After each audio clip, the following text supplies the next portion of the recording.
बाक्सानि बरमायाव बरमा आन्सलिक फरायसा आफादनि बानजायनायाव मान बावनाय हाबाफारि लादों।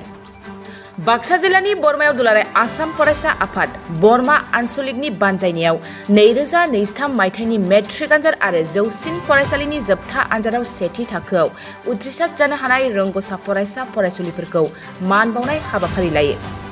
बे हाबाफारियावनो बाहागो लादों नलबारि जिल्ला फरायसा आफादनि आफादगिरि गुनज्योति पाठक, नेहाथारि अक्षय डेका, मिरुनि सोलोंथाइ नेहाथारि बबजित बेसबरुवा, मिरु दुलाराय आसाम फरायसा आफादनि सोद्रोमा रियाजुद्दिन आहमेद बिथांमोना बाहागो लायो। बरायनाय हाबाफारियाव गासैबो फरायसाफोरखौ बरायनायजों लोगोसे गेलेनाय आरो एपिएससि आनजादाव उथ्रिसार जानो हानाय फरायसाफोरखौबो मान बावनाय जायो। আজি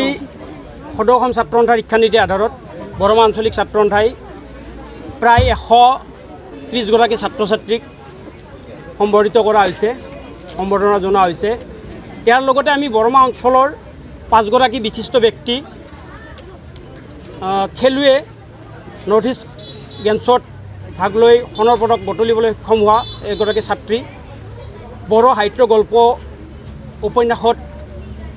একাডেমি বঁটাপ্ৰাপ্ত দেৱবাস ছাৰ, ৰশ্মি চৌধুৰী বাইদেউ, অসম লোকসেৱা আয়োগৰ উত্তীৰ্ণ হোৱা দুগৰাকী, এগৰাকী বজাৰৰ ভাৰ্জিল কলিতা আৰু আনগৰাকী জুলুকিৰ মৃগাংগ দাস। এখেতসকলক আমি আজি বৰমা আঞ্চলিক ছাত্ৰ সন্থাই সম্বৰ্ধনা জনাইছোঁ। এইকাৰণে জনাইছোঁ যে বৰমা অঞ্চলৰ যি শৈক্ষিক পৰিৱেশ, তাৰ লগত সাংস্কৃতিক পৰিৱেশ বা খেলুৱৈ পৰিৱেশ, এই সকলোবোৰ পৰিৱেশৰ এটা মানদণ্ড উন্নত পথত আগবঢ়াই লৈ আহিছে, লগতে বৰমা অঞ্চলৰ গৌৰৱ কঢ়িয়াই আনিছে। বৰমা আঞ্চলিক ছাত্ৰ সন্থাই প্ৰতি বছৰে আমি হাইস্কুল শিক্ষান্ত পৰীক্ষা আৰু উচ্চতৰ মাধ্যমিক চূড়ান্ত পৰীক্ষাত যিসকল ছাত্ৰ ছাত্ৰীয়ে ষ্টাৰ মাৰ্ক, ডিষ্টিংশ্যন আৰু বিশেষ স্থান পাবলৈ সক্ষম হয়, সেইসকল ছাত্ৰ ছাত্ৰীক আমি সম্বৰ্ধিত কৰোঁ। সম্বৰ্ধিত লক্ষ্য আমাৰ এইটোৱে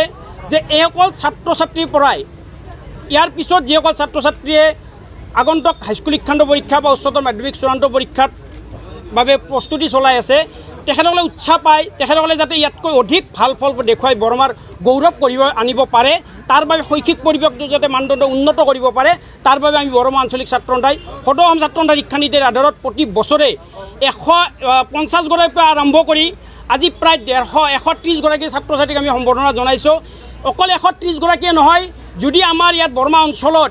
200ৰো অধিক হয়, 300ৰো অধিক হয়, সমূহ ছাত্ৰ ছাত্ৰীকে আমি সম্বৰ্ধনা জনোৱাৰ বাবে প্ৰস্তুত আছোঁ। আৰু সেয়ে আমি শৈক্ষিক পৰিৱেশটো উন্নত কৰাৰ বাবদ আমি যিকোনো সমস্যাৰ সন্মুখীন হৈ শৈক্ষিক পৰিৱেশটো উন্নত মানদণ্ডৰ ক্ষেত্ৰত আমি যিকোনো সমস্যাৰ ক্ষেত্ৰত মোকাবিলা কৰিম। আৰু লগতে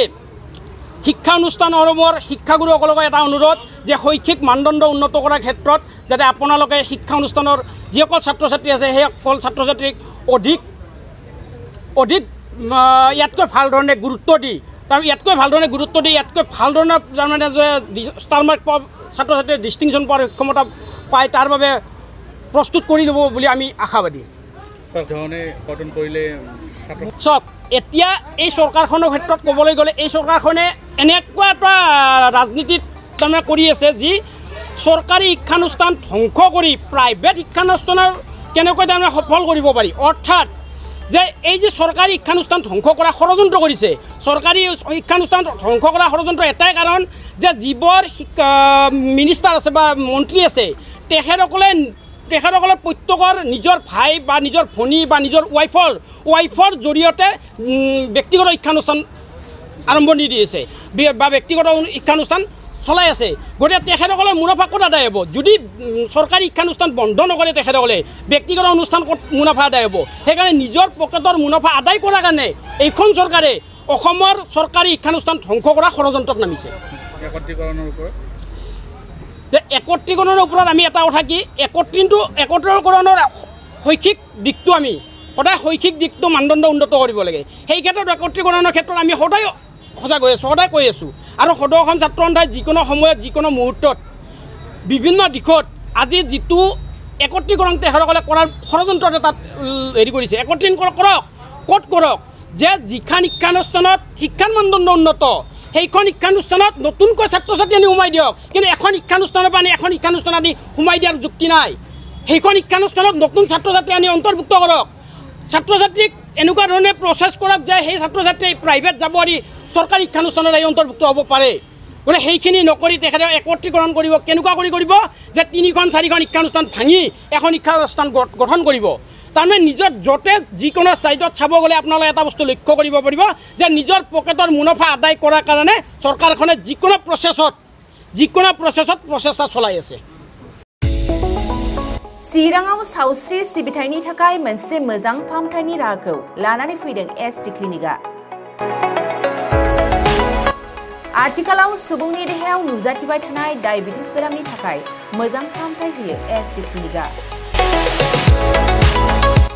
चिरां जिल्लानि एसबीआई काजलगाव ब्रान्चनि लांगोनायाव फसंनाय एसडी क्लिनिकआव डायबिटिस बेरामनि अनगायैबो फाहामथाय होबावगोन लिभारनि जेंना आरो माखासे सरासनस्रा बेमारफोर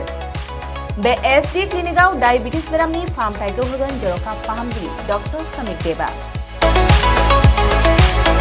नोंथांमोना फुं आरो मोनाबिलि समावबो बे क्लिनिकआव फाहामथाय लानो हागोन डक्टर लेबरेटरि मुलि ईसीजी सिबिथायनि खाबुफोरखौ बे एसडी क्लिनिकआव मोनजोबगोन जुदि एसडी क्लिनिकआव रायजो राजाफ्रा गाव गावनि देहायारि जेंनाखौ फाहामथाय लानोबा नैबे मबाइल नम्बर 7002293924 एबा 9954687236 आव थोंजों मुं थिसननो हागोन